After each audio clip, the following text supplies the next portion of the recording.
Islam is not a new religion. In fact, Allah subhanahu wa ta'ala tells us in the Quran that every prophet, peace be upon them all, came to their people saying the same thing. يَا قَوْمِ اعْبُدُوا اللَّهَ مَا لَكُمْ مِنْ إِلَهٍ غَيْرُهُ. Ya qawmi, O my people, اعْبُدُوا اللَّهَ. Give your ibadah to Allah alone. Now the reason I haven't translated ibadah is I want to talk at length about the meaning of the word ibadah. And then they say, مَا لَكُمْ مِنْ إِلَهٍ غَيْرُهُ. You have no ilah but Him. A lot of times when we translate these words, we minimize the meaning of it.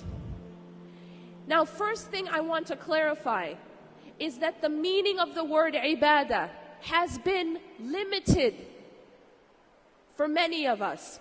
Ibadah is usually translated as just as worship. And the way in which we understand worship has tended to be ritualistic worship. So I am doing ibadah only when I am praying. Or I am engaged in ibadah only when I'm fasting. Or I'm in the masjid, or I'm in i'tikaf. But that the rest of my life is not or cannot be ibadah. But actually ibadah is a combination of two things. It is anything that is in obedience to Allah subhanahu wa ta'ala. So that means it includes how I deal with my own family. It includes how I deal with my co-workers. It includes my studies. It includes all of the things that I do in my life that are in obedience to Allah subhanahu wa ta'ala. But there is a very key aspect of ibadah which has been lost.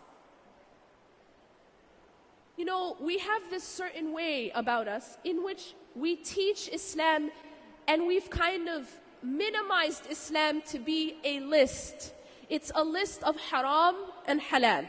It's a list of what you have to do. It's do's and don'ts. And then we kind of inherit this understanding of Islam, and then we give it to our children as well. And that is that, you know, Islam is just about what we can do and what we can't do. And oftentimes, we teach our children about the punishments of Allah subhanahu wa ta'ala before we teach them about the love of Allah subhanahu wa ta'ala. And the reason why that's a problem is because we are not understanding the psychology of the human being.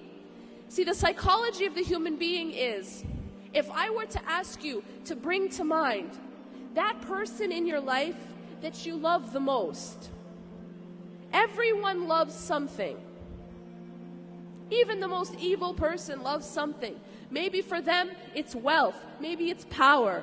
When we fall in love with the gifts of Allah and we love them more than the giver, then we have a very serious problem. Our problem is that we take the gift. So imagine for a moment that I give you a gift. And I'm giving you this gift. I give you, a purse or a book. And I'm giving you this gift because I love you. But now imagine that you take that gift and you start to love the gift more than me. You start to love the gift more than the giver. This is what we do with Allah. When Allah gives us gifts, He gives us our health and our beauty and our money and our children and our spouses. These are all gifts. But we start to love the gift more than the giver. And that is why we are not willing to sacrifice. That is why we can't give up riba. That's why we can't give up riba. Because I love the gift of money more than the giver. That's why it's so hard for me to dress modestly and to wear hijab, because I love to be beautiful. I love the gift that Allah has given me more than the giver. This is very dangerous.